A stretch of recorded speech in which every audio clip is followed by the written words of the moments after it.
Kom ons blaai in die Bybels na Johannes hoofstuk 3.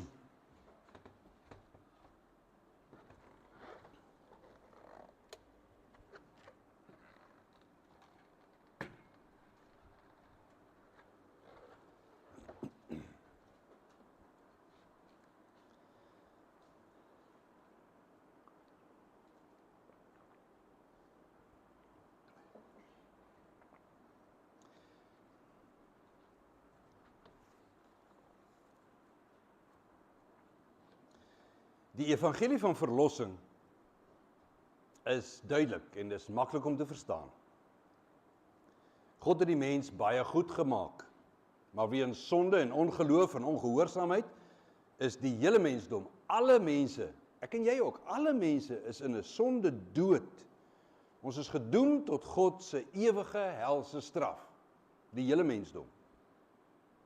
Maar dan hierdie evangelie, hierdie blye boodskap wat Jesus verkondig. Johannes 3 vers 16, ons het vorige keer daarby stilgestaan. En hy sê, elkeen wat in hom glo, sal nie verlore gaan nie. Nie meer nie. Maar hulle sal die ewige lewe hê. Wie in my glo, het die ewige lewe, sê hy. Het dit klaar. In Johannes 6. Maar net as jy regtig in hom glo. Want in daai Johannes 3 vers 18, daar waarsku hy baie duidelik dat die wat nie in hom glo nie, is klaar veroordeel omdat hulle nie in hom glo nie. Dis duidelik. As jy in Jesus Christus glo, dan kry jy deel aan sy verlossing van jou sonde en die verlossing van God se straf op daardie sonde, want hy het die straf gedra vir die wat glo. Hulle kry deel aan die geregtigheid van Jesus Christus en sy heiligheid. Onthou julle, hy trek homself vir ons aan. En dan is jy met die Almagtige, met die Allerheilige God versoen. Jy's weer by hom. Hy neem jou aan as sy kind omdat jy glo. En jy kan absoluut verseker wees dat jy vir ewig en vir altyd by God sal lewe in sy allerwonderlikste heerlike saligheid vir altyd. Nou al, elke dag, maar meer en meer en meer tot ons eendag in die volmaaktheid by hom sal wees. Op die nuwe hemel en nuwe aarde. Dit kry mens deur geloof, maar nou is die vraag, hoe kom 'n mens tot geloof? Wat moet jy doen om te kan glo? Dis ons fokus vanoggend uit die eerste 13 verse van Johannes 3. Jesus maak dit baie duidelik. Kom ons lees. Daar was 'n man met die naam Nikodemus. Hy het aan die party van die Fariseërs behoort en hy was 'n lid van die Joodse Raad. Een nag het hy na Jesus toe gekom en vir hom gesê, Rabbi, ons weet dat u 'n leermeester is wat van God afgekom het. Want niemand kan hierdie wondertekens doen wat u doen as God nie by hom is nie. Daarop sê Jesus vir hom, dit verseker ek jou, as iemand nie opnuut gebore word nie, kan hy die koninkryk van God nie sien nie. Nikodemus vra hom toe, hoe kan 'n mens gebore word as hy al 'n ou man is? Hy kan tog nie 'n tweede keer in sy moeder se skoot kom en gebore word nie? Jesus het geantwoord, dit verseker ek jou, as iemand nie uit water en gees gebore word nie, kan hy nie die koninkryk van God kom nie. Wat uit die mens gebore is mens. En wat uit die gees gebore is gees. Moenie verbaas wees dat ek vir jou gesê het, jy moet nie gebore word nie. Die wind waai waar hy wil. Jy hoor sy geluid, maar jy weet nie waar hy vandaan kom en waar hy heen gaan nie. So gebeur dit met elkeen wat uit die gees gebore is. Nikodemus vra hom toe, maar hoe is dit moontlik? Jesus antwoord hom, jy is die bekende leermeester van Israel en jy verstaan dit nie. Dit verseker ek jou. Ons praat oor wat ons weet en ons getuig oor wat ons gesien het. En tog aanvaar julle nie ons getuienis nie. Ek het julle van die aardse dinge vertel en julle glo dit nie. Hoe sal julle glo as ek julle van die hemelse vertel? Niemand op die aarde was al in die hemel nie, behalwe hy wat uit die hemel gekom het, naamlik die Seun van die mens. Tot sover die woord van die Here.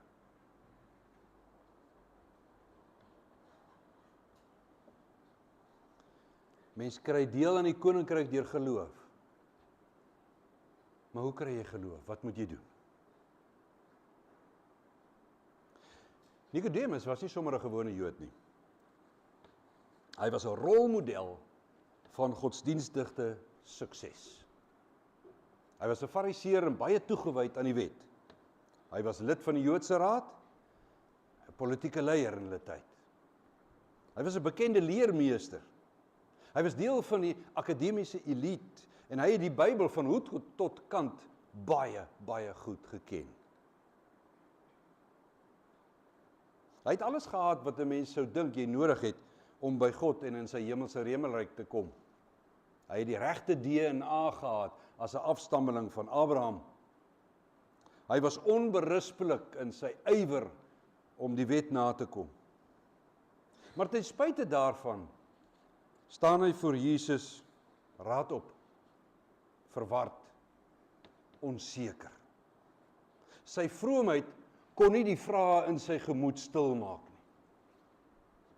Hy kom in die nag, dalk uit vrees uit vir ander fariseërs se reaksie as hulle sou weet dat hy na Jesus toe gaan, maar weer waarskynlik uit skaamte, dat hy as die bekende leermeester heeltemal verward is. Nie verstaan nie. Jesus weet goed hoekom hy daarin kom. Hy hoef dit nie eers te sê nie. En dan draai Jesus nie doekies om nie. Hy maak nie mooi praatjies om vir Nikodemus nou op sy gemak te stel nie. Nee. Hy maak 'n stelling wat Nikodemus tot in sy sokkies ruk en hom nog meer verwar. Dit maak nie saak hoe toegewyd jy is nie. Dit maak nie saak watter voorvader se gene jy in jou lyf het nie. As jy nie weer gebore word nie, kan jy die koninkryk van God nie sien nie. Sonder hierdie nuwe geboorte kan jy geen deel hê aan God se ewige, salige heerlikheid nie. Dit leer hy wat uit die hemel uitkom, die Seun van die mens, die Seun van God. Nou kan jy Nikodemus se skok en sy verwarring nie eens indink nie. Uit die geslag van Abraham, met al hierdie toewyding, en dit sal nie genoeg wees nie, dit sal niks werd wees nie. Hoe kan 'n mens weer gebore word? Dis tog onmoontlik. Jesus maak dit baie duidelik dat hy nie praat van 'n liggaamlike geboorte nie. Om fisies weer gebore te word, sal in elk geval presies op dieselfde mislukte resultaat uitkom van 'n mens wat in sonde ontvang en gebore is, dood in sondeoortreding, 'n mens wat nog steeds verdoem is aan God se ewige woede wraak teen die sonde. Wat uit die mens uit is dit die mens, wat uit die vlees is dit die vlees, dit is so. Maar nee, om by God se volmaakte koninkryk te kan ingaan, moet jy geestelik gebore word. Nou, hoe op aarde noem mens dit? Wat moet mens doen om geestelik gebore te word? Jesus antwoord dit in beeldspraak vir Nikodemus. Hy sê om uit die gees gebore te word is soos die wind wat waai waar hy wil. Jy hoor sy geluid, jy weet nie waar hy vandaan kom nie, jy weet nie waar hy heen gaan nie. Asof dit nou dit duidelik maak. Nikodemus het nog steeds nie verstaan nie. Maar Jesus gaan nie verder in sy verduidelik nie. Hy los hom net daar in sy verwardheid. Al wat hy vir hom sê is, dis die waarheid. Dit is met goddelike gesag wat hy dit sê, want hy is die een wat uit die hemel uitkom. Hy praat nie net van die koninkryk nie. Hy is die heerser van hierdie koninkryk van die hemele waarvan hy praat. Hy weet waarvan hy praat en dit wat hy sê is waar en daarmee moet Nikodemus gaan. Verstaan jy hierdie blye boodskap? Of is jy ook verwonderd soos Nikodemus was? Kom ons kyk mooi wat Jesus gesê het. Want dan is dit helder en dan is dit eintlik duidelik as mens mooi verstaan. Kom ons begin by Nikodemus en die Fariseërs. Hulle het gedink dat wie jy is en hoe jy lewe sal verseker dat jy by God se koninkryk kan ingaan. Daar is nog steeds mense wat vandag so dink. Dat 'n goeie lewe jou in God se guns kan bring. En dat jy so skaam is, dat jy van God af weg is, want jou goeie lewe moet jou daar bring. Baie mense vra jy, gelowig is jy seker van jou saligheid? En sê hulle ja, en dan vra jy hoekom, en dan vertel hulle jou van hulle goeie lewe. Nee, dis vals, dis 'n dwaalleer. Luister mooi en moenie te laat in jou lewe wakker skrik nie. Dit maak nie saak hoe 'n goeie lewe jy gelei het nie. Selfs die beste lewe sal jou nie toegang gee tot die koninkryk van die hemel nie.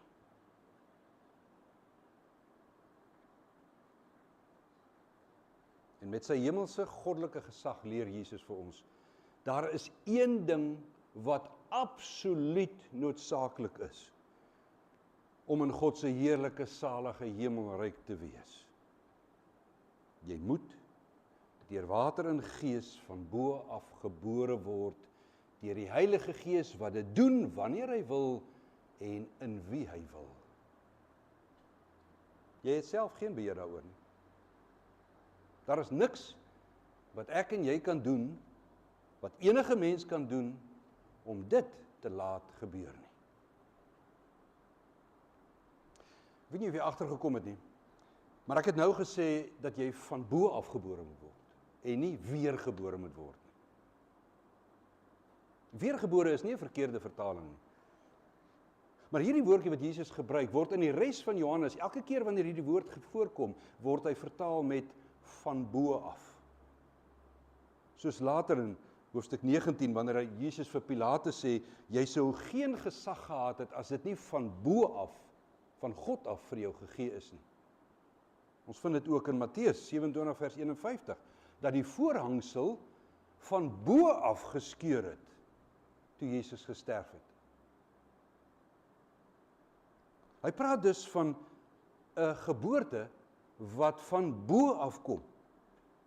Iets wat van God afkom. Soos toe hy vir Pilatus gesê het, jou gesag kom van bo af, van God af. Die voorhangsel het van bo af, deur bo af, het hy geskeur. Ja, om 'n mens wat dood is in sonde en oortredinge 'n geestelike geboorte te gee, moet dit van bo af gebeur. Die klem is nie op die hoeveelste keer is dit wat jy gebore word nie, maar die klem is oor waar hierdie geboorte vandaan kom. Van bo af. Na die sondeval van Adam en Eva, het hulle nie dadelik fisies gesterf nie, daar was nog genadetyd. Die fisiese dood het natuurlik gekom. Maar weg van God af was hulle onmiddellik, dadelik, oombliklik, geestelik, dood. Ons lees in Efesiërs 2, dat dit die toestand is van alle mense, dood in sonde en oortredinge, want ons is geestelik weg van God af. Hy is die bron van lewe, en as jy daai draadjie gesny het met hom, is jy weg van lewe af, dan is jy dood. Al spartel jou lyf nog rond.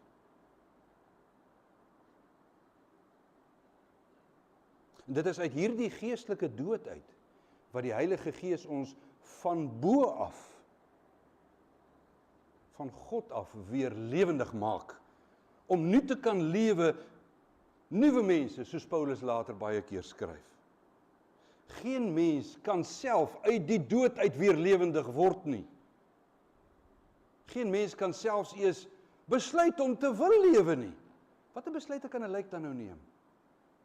'n Geestelike dooie kan geen bydrae lewer in geestelike geboorte nie. Dis iets wat God doen. Wanneer hy 'n mens van bo af lewendig maak, soos wat ons wedergeboorte noem, dan plant hy 'n nuwe lewe in ons gees. Die wedergeboorte is die vonk wat die vlam van geloof laat brand.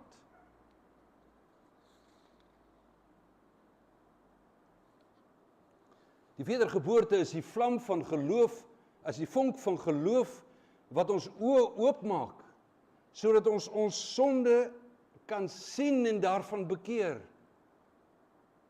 Wedergeboorte en die gevolge daarvan verskuif die fokus van ons lewe Weg van onsself, van ons eie sondige natuur en ons begeertes af, weg van die wêreldse verleiding af, weg van die duiwelse leuns af. Wedergeboorte en sy resultate fokus ons om saam met Christus te lewe. Dit wek ons op uit hierdie dood na 'n nuwe lewe wat honger en dors na die bron daarvan, na God. Wat begeer om hom beter te leer ken, om hom te verheerlik in alles wat ek het. En maar niks daarvan is moontlik as dit nie by God wat van bo af 'n wedergeboorte bewerk uit my geestelike dood nie. Jesus leer ook oor hoe hy dit doen. In vers 5, uit water en gees. En wat bedoel hy daarmee? Om uit die gees gebore te word is redelik duidelik. Hy praat van die Heilige Gees. Soos wat ons in Titus 3 vers 5 sou lees. Dat ons verlossing ontvang deur wedergeboorte en die vernuwing van die Heilige Gees. Maar wat bedoel hy met water? Nee, hy praat nie van die sakrament van die doop nie. Die sakrament is wel 'n simbool daarvan. Dit's wel 'n herinnering wat ons laat dink daaraan, aan God se belofte. Dit waarborg ons God se belofte dat hy dit wil doen. Maar die doop self, daardie sakramentshandeling, dit werk nie wedergeboorte nie. Die Heilige Gees gebruik nie die doop van 'n baba of van 'n groot mens om wedergeboorte te bewerk nie. Nou wat sou water dan kon beteken? Een betekenis wat moontlik is dat dit ook 'n verwysing is na die Heilige Gees. Soos wat Jesus gesê het, toe hy gesels het met die Samaritaanse vrou in Johannes 4, dat hy vra, die lewende water sal gee, en daar bedoel hy duidelik, hy sal vir haar die Heilige Gees gee. Dit beteken dan, as hy sê met water en gees, dan is dit soos 'n dubbele, herhalende beklemtoning, dat dit die Heilige Gees is wat dit werk. Maar daar's 'n ander verklaring vir water, wat meer waarskynlik is. En dis die een, wat ek dink regtig die naaste aan die waarheid is. Luister 'n bietjie, wat lees ons in 1 Petrus 1 vers 23. Julle is immers wedergebore. Hy praat met die gelowiges aan wie hy skryf. Julle is immers wedergebore. Nie uit verganklike saad nie, maar uit onverganklike saad, die lewende en die ewige woord van God. So Petrus skryf dat die woord van God is die saad waarmee ons wedergebore word. Jakobus 1 vers 18 sê dieselfde, dat God ons deur die woord van die waarheid tot die lewe gebring het. Of soos die 2020 vertaling sê, dat hy ons deur die woord verwek het. Kom jy agter dat die noodsaaklike wedergeboorte, waar sonder 'n mens nie in die hemelse koninkryk afkom nie, word van bo af deur God bewerk, deur die Heilige Gees, wat die woord van God gebruik. Hy gebruik altyd die woord. Wie kan glo as hy nie van hom gehoor het nie? Vra Paulus in Romeine 10. Hy gebruik altyd die woord, partymal formele verkondiging, soos in 'n preek. Romeine 10 praat daarvan. Of baie keer, dalk meer kere, gebruik hy die algemene getuienis van enige lidmaat, enige gelowige, soos wat ons sien in Handelinge 1 vers 8. Maar as jy die Bybel lees of van hom vertel, dan bly dit maar net kennis oor God, kennis wat die duiwels ook het. Maar dit is die Heilige Gees wat dan die woord vat en dit in jou hart laat lewe kry. Wat aanvaarding daarvan bewerk, sodat daar bekering is en vertroue op God, geloof. En al hierdie goede is die vrug van wedergeboorte, wat hy van bo af bewerk met water, die woord en die Heilige Gees. Maar steeds is Nikodemus verward. Wat kan 'n mens dan nou doen om so wedergebore te word deur die Heilige Gees en die woord? Weet jy, dis 'n vraag wat die Christenwêreld nog steeds vandag baie erg verdeel. Die meeste gelowiges wil nie Jesus se antwoord aan Nikodemus aanvaar nie. En hulle is blind daarvoor dat hulle sy antwoord verwerp. Baie ander kerke dink dat dit wat ons leer is maar deur Calvin uitgedink. So asof hulle dan nou dink Calvin sou enige iets verkondig wat hy nie presies in die woord self gevind het nie. Jesus antwoord hierdie vraag van wat moet jy doen? Antwoord hy met die beeld uit die natuur wat absoluut alles sê. Kyk na die wind, sê hy. Jy kan nie die wind beheer nie. Jy kan nie die wind laat kom nie, jy kan ook nie die wind se rigting verander nie. Jy kan nie aan die wind voorskryf wat hy moet doen nie. Jy weet nie eens waar die wind begin nie, en jy weet ook nie waar gaan hy eindig en waar gaan hy lê nie. Al wat jy kan sien, jy kan nie eens die wind self sien nie. Al wat jy kan sien, is die gevolge van die wind. Die boomtakke wat buig, die blare wat ritsel, die stof wat warrel. So is dit met die wedergeboorte. Ons kan nie die Heilige Gees voorskryf en manipuleer met ons gebede en ons rituele nie. Hy is soewerein. Hy waai waar hy wil, wanneer hy wil en in wie hy wil. Dis wat dit beteken om God te wees. Ons kan nie sien die oomblik wanneer hy wedergeboorte, 'n nuwe lewe in 'n dooie hart ingeblaas het nie. Maar jy kan die vrug daarvan sien. Hierdie wedergeboorte van bo af dra duidelike vrugte. Ag, en weer is daar soveel verkeerd verstaan daarvan. Party gelowiges in kerke reken dat dit nou met wonderwerke moet gepaard gaan. Spreek in tale is 'n noodsaaklike bewys van wedergeboorte. Anders, hoe kan jy dit so sê jy is? Dis nie wat die Bybel leer nie. Ja, daar was voorbeelde daarvan, veral in Handelinge. Maar dis nie, die Bybel leer nêrens dat dit noodsaaklik is nie. Ook nie dat dit altyd gebeur nie. Van hoeveel gelowiges het jy in die Ou Testament gelees wat in tale gespreek het? En tog is Abraham die voorbeeld van hoe ons moet glo. Hoeveel van die apostels lees ons het in tale gespreek, behalwe Paulus? Die Bybel leer nie dat dit noodsaaklik is nie, maar wat die Bybel wel leer, is 'n paar gevolge wat altyd daar moet wees. 'n Mens wat sy lewe na God toe draai. 'n Mens wat sy sonde besef en erken en bely. Iemand wat werklik probeer om al hoe meer te leer van wat God wil hê en hoe wil hy hê ek moet lewe en dit dan al hoe meer doen. 'n Mens wat net op God vertrou en nie meer op die werk en die sukses en die geld en die gesondheid en die gewildheid en al sulke dinge nie.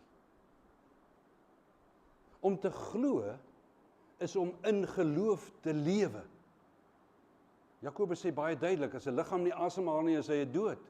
So as 'n geloof nie lewe nie, as daar nie tekens is dat hy lewe nie, dan is die geloof nie lewendig nie. Nee, om te glo is om in die geloof te lewe, sigbare gevolge van die wedergeboorte van bo af. Ons geloofslewe is nie ons eie prestasie waarop ons trots kan wees nie. Dit is die onsigbare Heilige Gees wat van bo af nuwe lewe in ons werk en wek. Hoe moedswillig moet 'n mens wees om dit nie te aanvaar nie? As Jesus sê dis hoe die Heilige Gees werk en dis hoe hy die geboorte van bo af werk, hoe moedswillig moet jy wees om dit nie te wil aanvaar nie? Veral as Jesus verder gaan in Johannes 6 en hy sê niemand kan na my toe kom as die Vader wat my gestuur het hom nie na my toe trek nie. En hoe trek die Vader? Met die Heilige Gees. Met water, die woord en die Gees. Wat hy eintlik bedoel, is dat ons te dood is in sonde, om self te kan besluit, en self te wil lewe. As God ons nie aan die nek gryp en ons na Jesus toe trek nie, en in ons die geboorte van bo af werk nie, dan sal ons in ons halsstarrige sonde rebellie nooit na God toe kan gaan nie. Maar hy kom. Kom ek noem een absolute dwalende dwaasheid van mense wat Openbaring 3 vers 19 wil gebruik. Julle ken daai teks van Jesus wat by die deur staan en klop en jy moet net vir hom oopmaak. Asof Jesus dan by die deur van ons harte gestuit word, waar die almagtige God afwagtend moet staan en hoop dat sy ou skepseltjie mens asseblief tog net die deur van sy hart wil oopmaak, sodat God hierdie wonderlike verlossing kan bewerk. Dit kan tog nie die bedoeling wees, as jy die God se almagtigheid en sy soewereiniteit van die Bybel in ag neem nie. Ag, dis duidelik in daai vers, lees net die een voor hom, lees net vers 19, dan sal jy weet, hy praat van die dringendheid tot bekering. Hy sê daar, sy wederkoms is nie meer ver nie, hy is naby, hy sal voor jou deur. Hy praat nie daar dat ons in arrogansie en in sonde kan dink dat Jesus soos 'n bedelaar voor die deur van 'n nietige mens se hart moet gaan staan in die hoop dat hy ingenooi sal word nie. Dit pas nie met hoe God hom openbaar nie. Hy doen dit. Hy doen dit.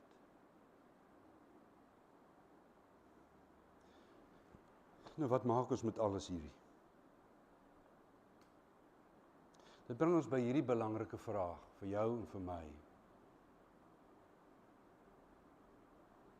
Kan jy die vrug en die gevolge van die Heilige Gees se wedergeboorte van bo af in jou lewe herken?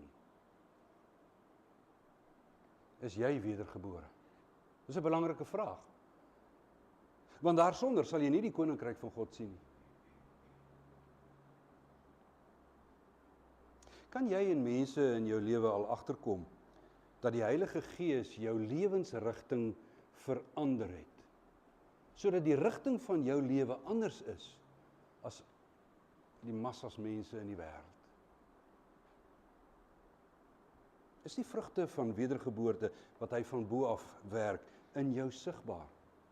Want weet jy, hy stel ons lewe se kompas met die woord van God in om weer op God te fokus, soos wat dit was en moes bly. Ons is nog nie volkome gehoorsaam nie. Ons is nie volmaak op koers soos wat Jesus is, wat die wet vir ons vervul het nie. Maar ons lees die Bybel, ons lees die Bybel, ons dink na oor hierdie woord van God, terwyl ons dit self lees, in Bybelstudies saam met ander, in verkondiging, wanneer ons luister na ander se getuienis, verkondiging in die erediens. Met die woord snoei hy ons, sodat ons lewe al meer en meer van die wedergeboorte se vrugte sal dra. Al meer en meer van die nuwe lewe sigbaar sal word. Kan jy in jou lewe al sien dat jou lewenskompas op God teruggestel is? Dis wat wedergeboorte is. Moenie laat mense jou met allerlei ander dinge onseker maak nie. Glo jy en kan mense jou geloof sien? Sonder wedergeboorte is dit onmoontlik. Moet ook nie dat die vraag jou ontstel as jy nie heeltemal seker is nie. Moet ook nie onrustig wees daaroor dat jy geen beheer daaroor het om tot wedergeboorte te kan kom nie. Onthou, baie keer, wanneer ek ontsteld is oor hierdie goed, dan is dit juis al die Heilige Gees wat besig is om in my te begin werk, soos wat hy met Nikodemus gewerk het. Ons lees later van Nikodemus wat totaal tot geloof gekom het. By Jesus se graf is dit Nikodemus wat al die kruie bring waarmee hulle Jesus se liggaam behandel. Dan doen hy dit oop en bloot vir almal om te sien. Dan is hy gelowige van Jesus Christus, maar dit het begin by 'n worsteling en 'n verwardheid, maar 'n soeke na God. Onthou wat hy beloof. Ek, in Lukas 11 vers 13 sê Jesus, hy, God, sal die Heilige Gees gee vir die wat hom vra. Die blote feit dat jy al vra na die Heilige Gees, beteken daar is al klaar 'n vonk van lewe en geloof. Want 'n mens wat in sonde dood is, kan nie eers dit wil weet nie. Wil met God niks te doen hê nie. Nee, bly vra. Nog 'n laaste vraag. Wat maak ek dan met mense oor wie ek besorgd is? Mense in my familie, my geliefdes, by die werk, wat nie glo nie, of wat nie die vrugte van wedergeboorte dra nie? Wel, jy kan nie geloof werk nie. Jy kan nie wedergeboorte maak nie. Dit kan net van bo af kom. Maar jou getuienis, al die vrugte van jou bekering en jou geloof, jou wedergeboorte se vrugte, dit is die onverganklike saad van die woord, wat die Heilige Gees gebruik om wedergeboorte te kan werk, van bo af, wanneer hy wil, in wie hy wil. Vra hom, dat hy dit in ander sal werk, en vra hom, dat hy jou getuienis so helder en duidelik sal maak, dat dit die water sal wees wat hy gebruik, saam met sy volle woord, om wedergeboorte te werk, en vertrou hom dan. En as jy in jou lewe die vrug van geloof kan sien, prys die Here. Want hy het dit gedoen. Soms vind jy in jou lewe daai soeke na God, prys hom, want hy werk dit in jou hart. Kom ek sluit af met Efesiërs 2 vers 8 wat ons in die begin gelees het as verklaring. Ons word uit genade gered deur geloof. Maar ons redding is nie uit onsself nie. Dit is 'n gawe wat God skenk. Hy doen dit om sy naam groot te maak. Ek en jy lewe. Die feit dat ons lewe in geloof is 'n verheerliking aan hom, want alles kom van hom af. Prys die Here. Amen.